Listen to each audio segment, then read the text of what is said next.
Everybody, Hi. welcome to STEM today. I have my lovely assistant Penelope with me. Hi.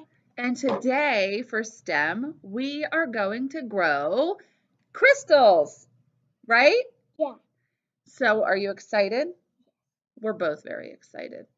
This is actually a 3-step process, so it is going to take you a little bit of time. You'll want to use about a whole day for the first part, and then the next day is when you'll get your result. But it's actually a lot of fun, and you get to come back and observe the changes, and it's just really neat, in my opinion.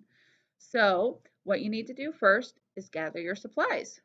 You need a paper plate, food coloring, pipe cleaners, scissors, some sort of string,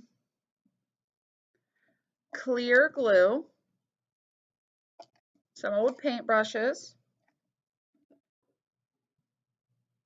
alum powder, and a mason jar. You're also going to need 2 cups, and I believe that's it. Safety glasses, of course, if you have them.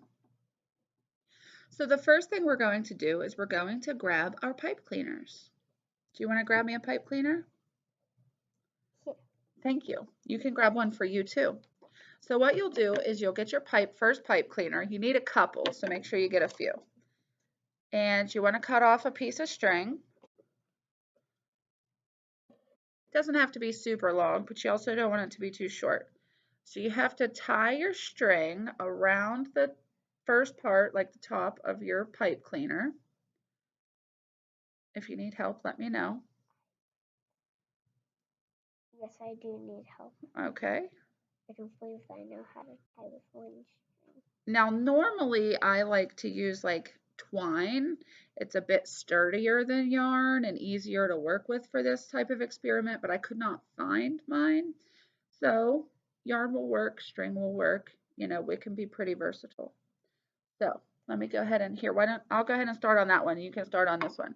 So as you can see, it's tied. And then you want to start making it into a ball while keeping the string out. So you're going to roll this into itself until you make a ball. But you keep wrapping it around. You don't just crumple it up. You wrap it into a ball. And I'll go ahead and work on this one.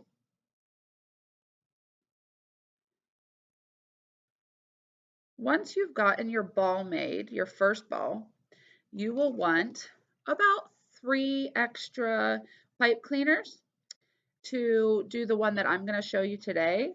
But as Penelope and I were talking, you could make the ball bigger by adding more pipe cleaners, or smaller by taking away pipe cleaners, or making other shapes. So this is a really good time to make a couple different balls that you can make in these containers to see what happens with the crystals and if they grow differently. How's this? That is wonderful. So now go ahead and take another pipe cleaner and continue wrapping it around that ball. So I wrap on the ball? Yes.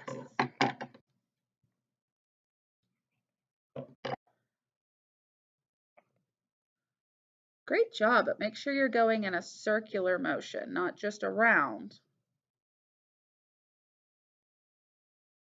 to make a ball. So, I'm almost done with mine.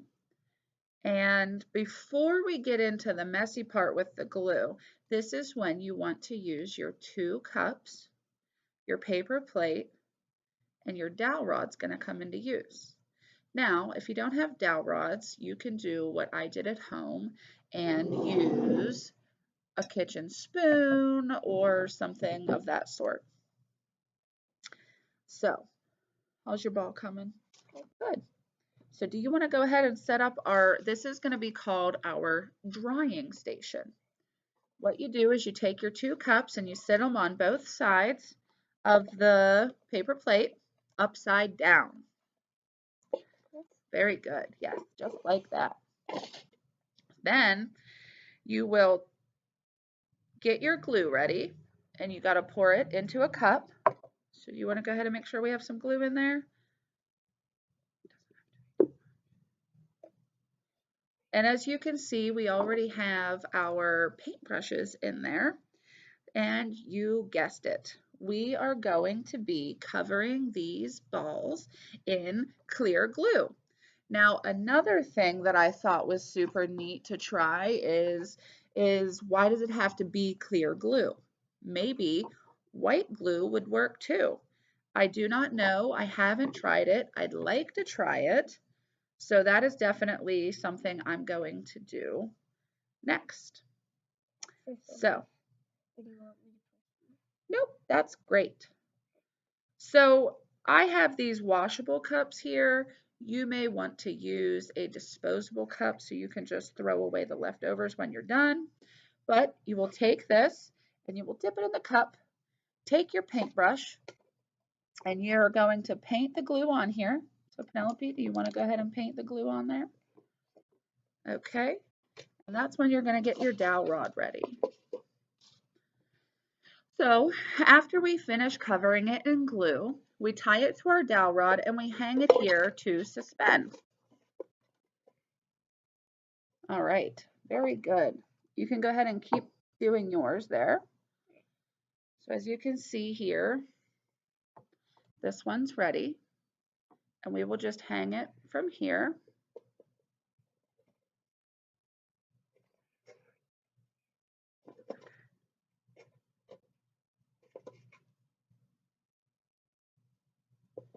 And voila, it hangs. So before it dries, you'll want to take your alum powder. Here you go. You can finish that in a little bit. And gently sprinkle some over top of it.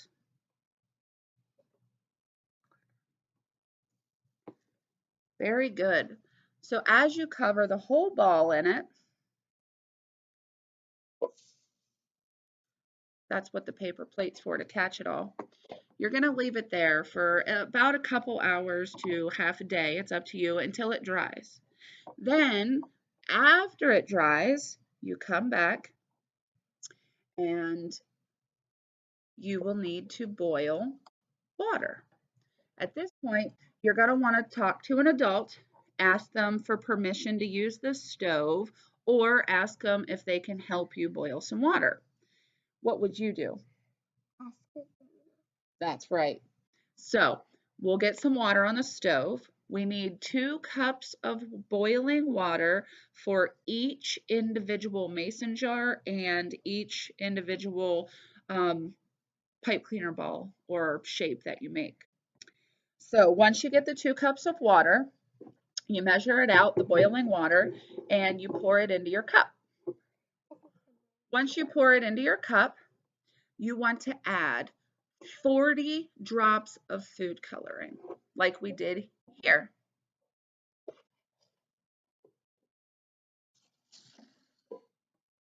We decided to go with how many colors, how many drops of which color did we choose to go with? 10 for each color. We actually did 20 blue and 20 green. 20 plus 20 equals 40. That's right. So I actually have 4 kids. So we did 10 blue, 10 blue, 10 green, 10 green. So 10 plus 10 plus 10 plus 10 also equals 40. 40. Good job. Boom. So again, boiling 2 cups of boiling water, 40 drops of whatever coloring you want. We chose like a bluish green color. You could do all one color, or again, this could be a time to experiment with color. So if you want orange, but you have a standard box of food coloring, what 2 colors would you mix together to get an orange crystal? Red and yellow. Red and yellow, that's right. And if you wanted to get a purple crystal, what 2 colors would you mix together? Blue Yep. and green. Close. That's what we did. That's actually a blue-green color, but it's blue and red. Anyways, the options are up to you and the possibilities are endless. So after you do that, you want to add in, actually, I have my crystal ball here a little early. So here we go. You'll want to add in your alum powder. You will want to add in 3/4 cup of alum powder, 1/4 of a cup at a time. So what you'll do is you'll add your first 1/4 of a cup, which is about one of these. So you'll need 3 of these, or you can order it online, and it's like used for pickling vegetables and fruits and stuff like that. And you can get a pouch of it if you want to do like a really big project with it and have a bunch of it, a bunch of different crystals to grow. So you'll add it in 1/4 of a cup at a time until you get 3/4 of a cup, stirring each time and fully dissolving all of the alum powder. After that, you can dip your currant ball into the solution. You want it to be fully submerged in there. So as you can see, you can't see the ball at all. Now, you do not want it touching the bottom, but you also don't want it floating on the top. So make sure your string has enough room for that as well. And then you leave it there. And you want to leave it there overnight, or at least for half of a day. But this is a good time for you to take observations. Pull it out, see if it's doing anything yet. Don't pull it out too many times, but of course, this is what it starts out like. And we happen to have right here one that we made last night. And it was in here, and we pulled it out, and voila! It's a crystal. Isn't that cool? Yeah. Again, we had so much fun with this one. We are going to do it again, and we're going to do it in different colors, in different shapes, and we're going to try different types of glue and different processes, just like a scientist would. So this is a great way to start out doing crystals. There are so many other ways to do crystals, so if you found this as fun as we did, you can definitely expand this and really get into some creative, neat things. Clarion University actually has a crystal growing contest that you can win prizes in too. So if this really is something that you're looking to explore and to do, you should look into some of the contests that you can participate in and grow crystals that way too. So I hope you guys had as much fun as we did. Please send me some pictures of your crystals. I can't wait to see how they turn out. And let me know if you change anything or how the project worked for you. So until January, stay warm.